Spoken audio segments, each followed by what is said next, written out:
and welcome to the Football Philosophy channel. It's the day before United are playing away to Başakşehir here in Istanbul in Turkey. I think it's a 6 o'clock, maybe even 5 to 6, but it's about 6 o'clock the kick-off tomorrow, so don't miss that, whatever you do. It's not an 8 o'clock game if you're planning on watching it. All he's just done is press conference. A couple of interesting things. Obviously, the first thing that they always ask him is, has everybody travelled? He almost seemed a little bit evasive to me when asked that question, but he did say Jesse Lingard hasn't travelled. He didn't say that there were any fresh injuries, so I'm assuming there are not any fresh injuries. So I think he's probably got his full squad with him that he's been picking from recently. As I say, he mentioned that Jesse hasn't travelled, but I don't think Jesse's even been getting on the bench in the league games or the Champions League games. So I don't think there's any fresh injuries. He was asked, he had Harry Maguire sat next to him. They were both asked separately what they thought of Roy Keane's opinion about there being no leaders on the pitch, and obviously Harry dealt with it very well. I thought, he said, I'm the captain. He said, and I believe I've got plenty of leaders around me on the field, and he said in the staff as well. So I thought he dealt with it quite well. You can't really expect him to agree with Keano's sentiments, obviously. Although Ollie did say, because they were both asked the same question, Ollie did say that he always listens to what Roy had to say as well. I thought that was quite interesting. Ollie was asked why there was such a drop-off from Leipzig to Arsenal, and I agree with him. This is something I've been trying to explain to people. I agree with Ollie wholeheartedly that it is such fine margins. For an hour in both games, there wasn't too much to choose between the two games. Both Arsenal and Leipzig had more of the play than we did in the first hour, and both created a couple of half chances. And didn't take them in the first hour. I know Arsenal scored in the end and Leipzig didn't, but they didn't take the half chances that they had in the first hour. In the first hour against Leipzig, United managed to get a good chance, which Greenwood took really well. But it was just the one chance, and against Arsenal, Greenwood had another half chance in that game, not a great chance. Keeper saved it with his legs. So there was very, very little to choose. But when you do get that first goal, it gives you something else to cling to, and it gives you more confidence. And obviously Leipzig have got to come out more, and it ended up being 5-0. Ollie said himself, and I agree with him, it wasn't really a 5-0 game. It might have been a 4-0 last 10 minutes, but for the first 75 minutes it wasn't anything of the sort. What else was he asked? Harry was asked about the defence. I thought he dealt with it really well, by the way. How the defence has not been so good this season, and Harry said, well, it wasn't so clever before the international break, and we've worked hard on it, which I said, we got beat 6-1 by Spurs, 3-1 by Palace. We had to start playing with more defensive players in the team. I'm talking in front of the back four. A lot of people think it's all the fault of the back four. It's not all the fault of the back four. There weren't enough people getting behind the ball against Crystal Palace. There weren't enough people getting behind the ball against Spurs. All the best teams, the players get behind the ball more quickly when the opposition have got the ball. So I don't think it's all down to the defence. But Harry also pointed out that since the international break, we've conceded 2 own goals and a soft penalty. He didn't point this bit out, but I think it's quite interesting that I think we've had 5 games now since the international break, and the 3 goals that we've conceded, although one's a penalty scored by Aubameyang, an opposing player is still yet to score against us in open play since the international break. And compare that to conceding sort of 6 against Spurs, 3 against Palace, 2 against Brighton, and they should have had 5. It's been a massive improvement, so I agree with Harry on that. It was well said. I also thought Harry dealt with this superbly. He was asked about obviously everybody, how social media is going crazy, and obviously I'm busy on Twitter myself, and sometimes you get criticised. You shouldn't be saying that about the players. And I thought Harry dealt with it absolutely superbly. Well done to him. He was asked about social media, and he just bluntly said, "Don't go on it, don't read it," and that was that, full stop. So well done, Harry Maguire. I thought he represented the club really well there as the skipper of Manchester United. I was pretty proud of him. Obviously the games tomorrow What's Ollie's team going to be tomorrow? In the title to this video, we've included Ricky's dream team. I have got a dream team in my mind that I'd love to see United turn out with one day, and look, it's there's that many changes to the team so often. It's very, very unlikely that you're ever going to see the exact 11, unless it's the 11 that, obviously, if you're a fan of the 11 that Ollie prefers, with Greenwood, Rashford and Marshall up front, and with it now seems to be 2 holding midfield players with either Pogba or Bruno, you know, you might well see the team that you do like. It's not a team that I like. The team that I like, I'll probably never see it. I'd love to see it, but I'd love to see it with every single player in it. If there's one player in it, a football team's like a jigsaw, it all fits together. If there's one player in it that isn't the player that I'd like to be in it, then it isn't quite, it won't work quite as well as I think this would work if it was to play the team that I'd like him to play. Now, I think quite a few of the players that I'd like to play are really close to getting a start now. Some of them are obviously going to start, and so I'll name the team.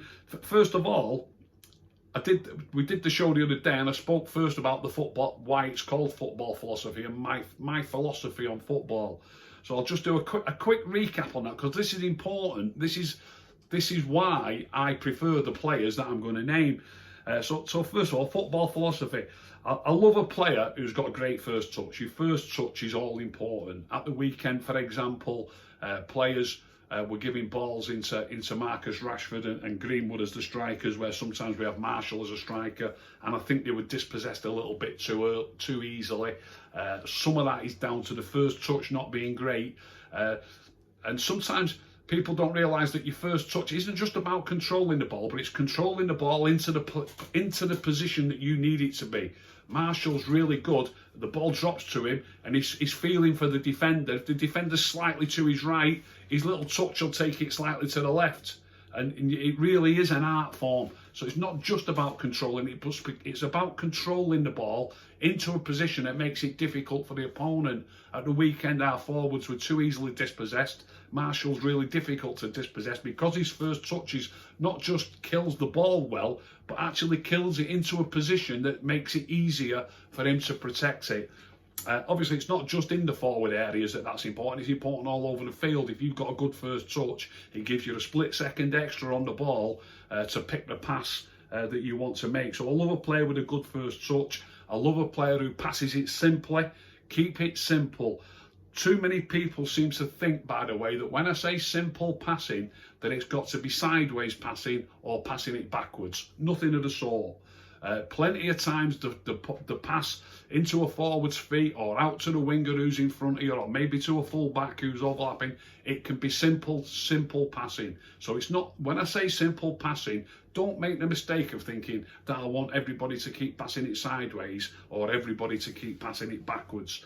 The simplest of the forward passes are better than people trying to play Hollywood balls over the top or difficult passes that split the defence. If you keep passing it around simply, eventually, this is how the best teams play, eventually a situation will arise where somebody can put a dangerous ball across the box, or you might even be able to slip somebody in behind by getting a ball in behind the full back, which is an easy ball to pass. You need to work hard at creating opportunities where almost anybody could play that final ball. It doesn't need to be somebody who's a special player, or people think is a special player who plays that final ball. So a good first touch, make good decisions, pass it simply, make yourself available. So the team that I'd like to see, and strangely enough, it's sort of falling into places because so many of these players that I'd like to see play are due a game. So let's start with the keeper and the back four. I think the back four's doing fine, like we've just spoke about. You know, it is a team game. You do have to defend as a team. And after the disastrous start that we had in the first month or so, they have tightened up, and there's no need to change the defence. A lot of people asking for Axel to get a game. I wouldn't be against Axel getting a game. Axel played great in PSG, but he's not in Paris, I should say. But he's only had the one game. Maguire and Lindelof perfectly reasonable games. As I say, Arsenal were restricted to a couple of half chances, really. Obviously, look, nobody's going to be perfect. I know Lindelof lost the ball in the left-back channel once, and Arsenal managed to get it to Willian, and they struck the bar. Nobody's going to have a perfect game. I don't think anybody's ever had an absolute perfect game in the history of football, to be honest. So I think the odd little slip up, you just got to accept, or the odd misplaced pass. So I'd stick with his usual back four. De Gea in goal, obviously Wan-Bissaka, Maguire, Lindelof and Luke Shaw.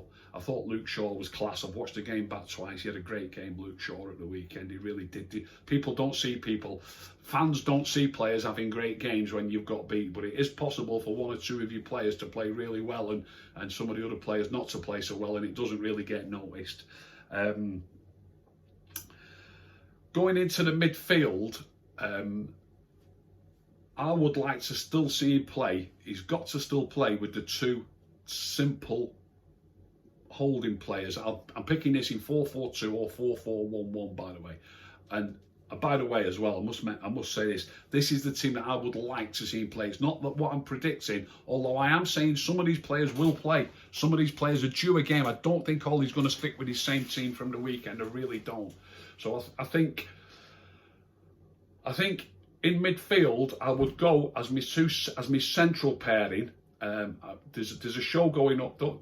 I did a show yesterday, and I've done a poll on Twitter for people to ask me to show why certain players got a certain rating that they got. The show last night was called Rating the Ratings, and I rated Luke Shaw as our pick of our players, and certainly out of the midfield and forwards. A lot of people have jumped on me on Twitter. McTominay was terrible. I've watched it again twice.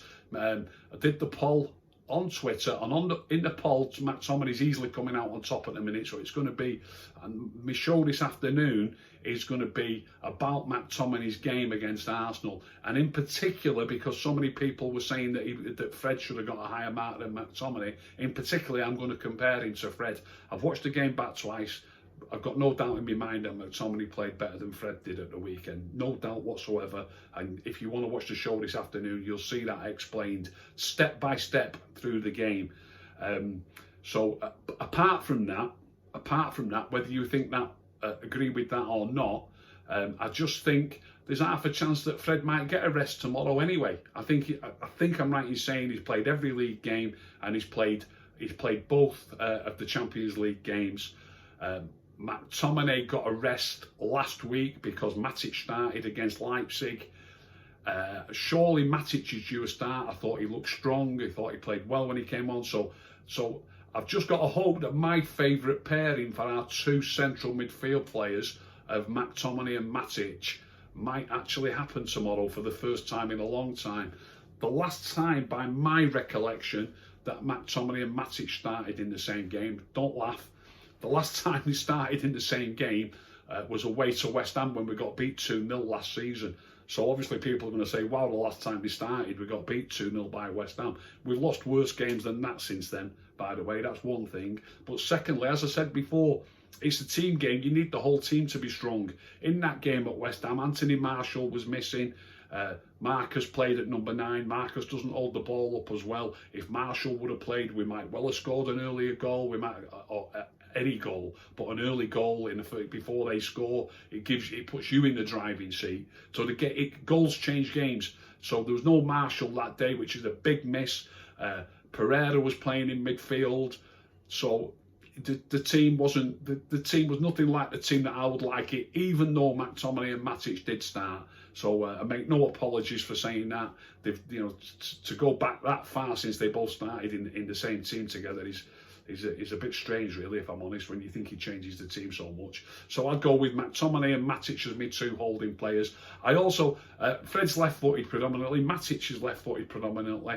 I also like to have a right foot, left foot balance, and Ollie's been doing that because he's been having McTominay and Fred. To me, if Matic comes in, really is an automatic replacement for Fred, being left-footed as well. And I do think McTominay deserves to keep his place after the weekend's game. So I'm hoping it's McTominay and Matic, and I actually think there's a fair chance it will be. As I say, probably Fred just deserves a breather.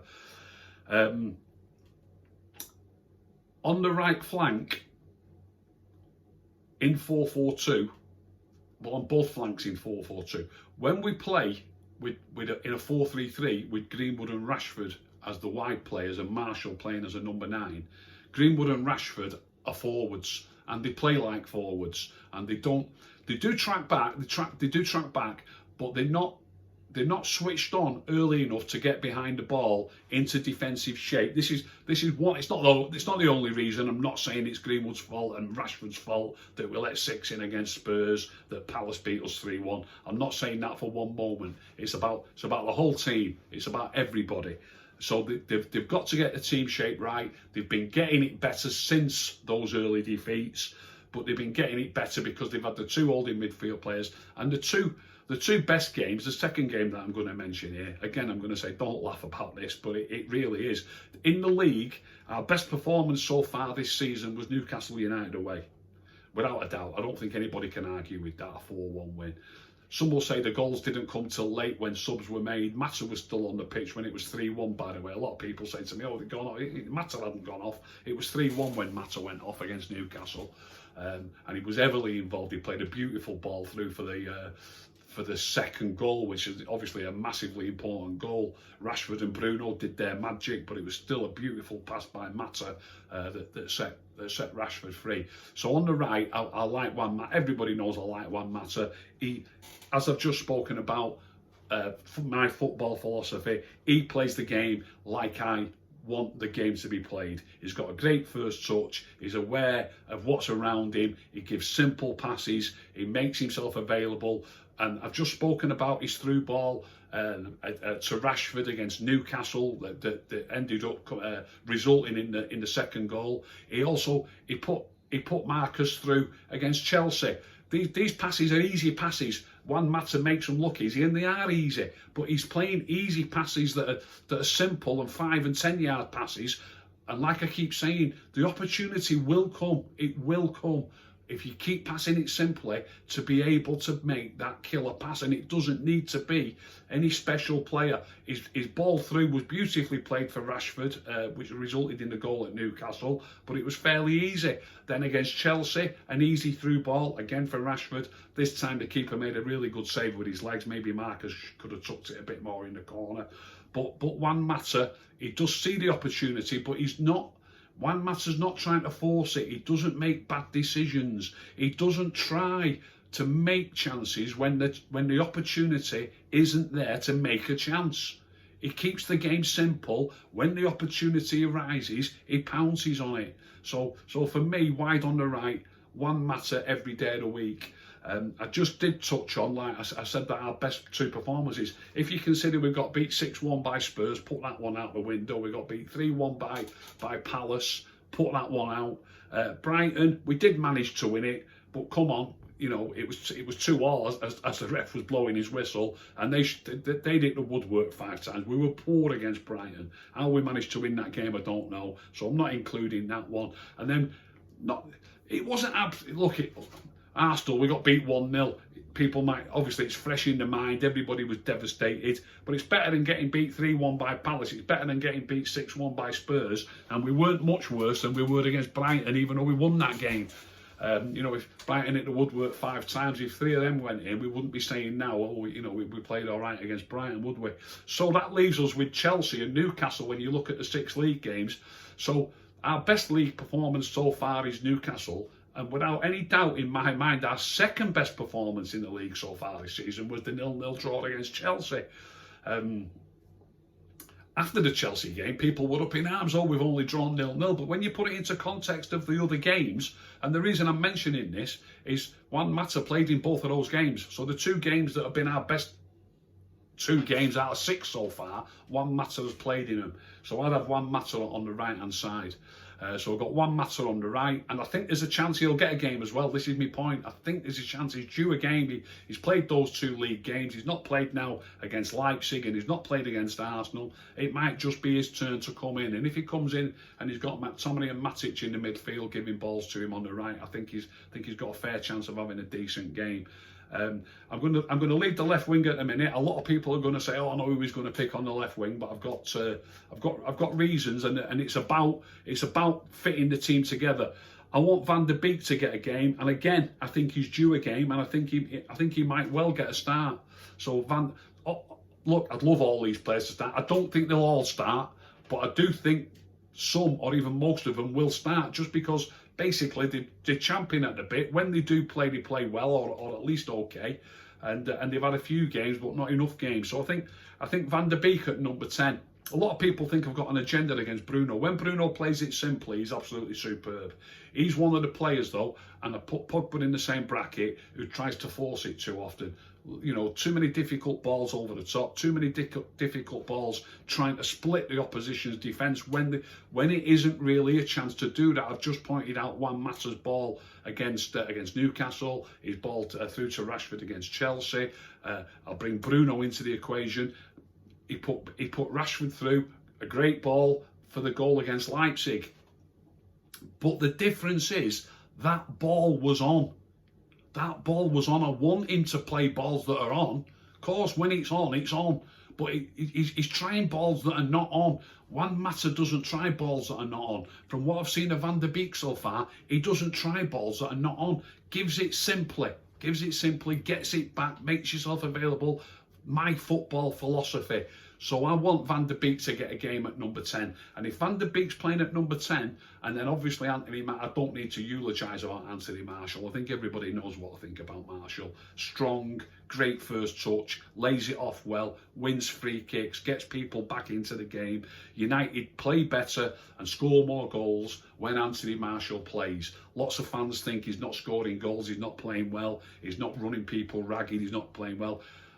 People say his work rate isn't good. His work rate's perfectly fine. It's a myth. Anthony Martial's a top player. When he plays for us, we play better and we score more goals and we win more games. Doesn't matter whether he's scoring the goals or not. So Anthony Martial at number 9 and Van der Beek at number 10. And there's a little triangle there. There's a little triangle. For any viewers from the States, I love travelling around the States as well, by the way, and where 3 states meet each other and they've got a border, they call it a tri-state area, and I'm going to christen this my tri-state area. Juan Mata on the right from Spain, Van der Beek from Holland at number 10, and Martial at number 9 from France. It's my tri-state area. Get the ball into that area, that tri-state area, Mata, Martial and Van der Beek, and the ball will be pinged about between them. They all look after the ball well. They all take good options. They're all top players who play simple passes. Like I've said before, simple passes don't have to be backwards or sideways. Often they will be, but the idea about passing it back or sideways is that the person who you give it to might have a forward option on. That's the reason behind it all. So that little triangle there of those 3 players, I think, would be so creative at getting each other in behind, making chances for each other, but also if one's playing on the right, if those 3 players get on the ball, I think you'll find that Wan-Bissaka gets put in behind quite a lot as well. Wan-Bissaka obviously needs to work on his crossing, but you know it's not absolutely terrible, but he does need to work on it. But Wan-Bissaka will find himself getting put in behind more often, and he'll be able to fire balls across the box. So that little triangle there, Juan Mata, Van der Beek and Anthony Martial, I would love to see those 3 players playing in the same team at the same time. McTominay and Matic holding and obviously giving good passes into that area of the field. Wide on the left, I know a lot of people are going to laugh, they're going to jump down my throat. People like I've just spoke about Marcus Rashford. Marcus, absolutely fine as a left-sided striker in a 4-3-3. Absolutely fine. In this lineup, there's enough creativity in those 3 players and enough good passes coming through from midfield that the left-sided player cannot be an out-and-out attacker. The team needs balance. Don't make the mistake of thinking that I'm saying that Dan James is a better footballer than Marcus Rashford. I'm not saying that. All players are different. Players have got different strengths, and the team needs balance. We've got enough attacking, enough skill in a little area of the pitch there with 3 players that I think are superb footballers. That your left-sided player can't really be a player who you can afford to be playing as a forward. It was too many attacking players. So when Dan James plays on the left, he works his socks off. It's no coincidence that, I know he got subbed before we scored the goals, but it's not just about scoring the goals. Against Newcastle, it was 1-1 when Dan James went off. He played against Chelsea. Obviously, it ended up 0-0 anyway. It was 0-0 against Chelsea. Dan James, he didn't play against Spurs. He didn't play against Brighton. He started against Palace. We were 1-0 down against Palace. I think I might be right in saying that the own goal by Luke Shaw at Newcastle, and then the goal in the first half against Palace. Dan James has played about, his whole minutes on the pitch probably adds up to about 2.5 or 3 games. We've let 2 goals in that period. It's not down to him. Don't ever make the mistake of thinking I'm saying it's down to this player. It's about balance in the team, and that team needs balance. So if Marcus fine as an attacking player in a 4-3-3, as a winger in a 4-4-2, the defensive side of your game is equally as important as the attacking side of your game. It's equally as important. And if you've got real good attacking players in other parts of the field, the defensive side of your game could be actually more important than the attacking side of your game. The team needs balance. So there it is. My idea of United's perfect team for this game tomorrow. Look, I watched them play against PSG, by the way, the other day. It took PSG about an hour to score, but it's not like PSG were banging the door down throughout the game either. This Besiktas here, they looked a perfectly competent outfit. They played some really good football, had a couple of good chances themselves. They've now lost 2-0 to PSG. They've lost 2-0 to Leipzig. They've not been battered as such by either of them. One of Leipzig's goals was an absolute worldie as well. I think on another day they could easily count themselves unlucky not to have a point yet so far in the group. So although obviously they are the weakest team in the group, they're not as bad as some people might make out. But this team that I've mentioned, it's all players that do get games. It's all players that maybe deserve a game and are looking for a game. There's one other player that I would also like to see get a game, and I wouldn't be against this player starting. I heard Gary Neville in commentary at the weekend say that Cavani doesn't look fit. I'm not sure I agree with him. I thought Cavani looked fine when he came on. He only got, how long did he get at the weekend? I'm not sure, 15 minutes perhaps. If he doesn't look fit in a 15 or 20 minute cameo, then obviously he hasn't got a chance. But I wouldn't have said that he didn't look fit. I thought Cavani played all right. I wouldn't be against it if Cavani started at 9 and Marshall played at 11. So in that way, it'd be Mata on the right, Marshall on the left. It'd be obviously McTominay and Matic in the middle. It'd be Van der Beek at number 10. And it would be Cavani at number 9. I think that team would create a lot of chances for Cavani. Now, some people might say you're being hypocritical there because you don't mind Anthony Marshall on the left wing. Anthony Marshall's a really intelligent player. I've seen Anthony Marshall play on the left wing many times. Maybe not quite the workaholic that Dan James is. He's obviously a much better player than Dan James, but he's also better defensively than Marcus Rashford. So I've got no problem with Anthony Marshall playing on the left. Some people might say I've seen Rashford chase him back. I've seen him do this, do that. He works hard. The difference with Anthony Marshall is he does his work early. He doesn't get seen racing all over the field. The reason you don't see him racing all over the field or chasing fullbacks back is when he plays on the left wing, he's a top quality player. He's a really intelligent mover on the field. When the opposition get the ball, he's into position quickly. So you won't necessarily notice that because the opposition have got the ball in a different half of the field, or maybe the keeper's got the ball, maybe it's gone out for a goal kick. Marshall gets into position quickly, and it's difficult for their fullback to actually get in the game. So you don't see him winning tackles, you don't see him chasing the fullback back like a madman. And the reason you don't see it is that his positional sense makes it difficult for the fullback to actually get in the game at all. So please believe me on this. Anthony Martial, his work rate and his intelligence on the left-hand side of midfield, because in 4-4-2, your wingers are midfield players. They're not attackers. The midfield players in 4-4-2 in this day and age. When I say in this day and age, think back to David Beckham and Ryan Giggs with Keane and Scholes in the middle. Obviously, I wish we had that type of quality today. But I don't think too many people regarded David Beckham or Ryan Giggs as attackers, as out-and-out attackers. They were midfield players. So that's what I'd like to see. And there's two slight alternatives there, you know, with a little tweak. The normal back four, and I don't Mata on the right, McTominay and Matic in the middle, wide on the left, either Dan James or Anthony Martial. I don't mind which. Number 10, Van der Beek, and then if you've not chosen Martial on the left, then Martial at number 9. But if Martial's on the left, Cavani at number 9. I think that team would be superb. Like I've just said, they're not a terrible outfit. It's a game we probably expect to win. And people might say, if we do beat them, we were always going to beat them anyway. It's not the case. We've lost to worse teams. We have lost to worse teams. Trust me on that.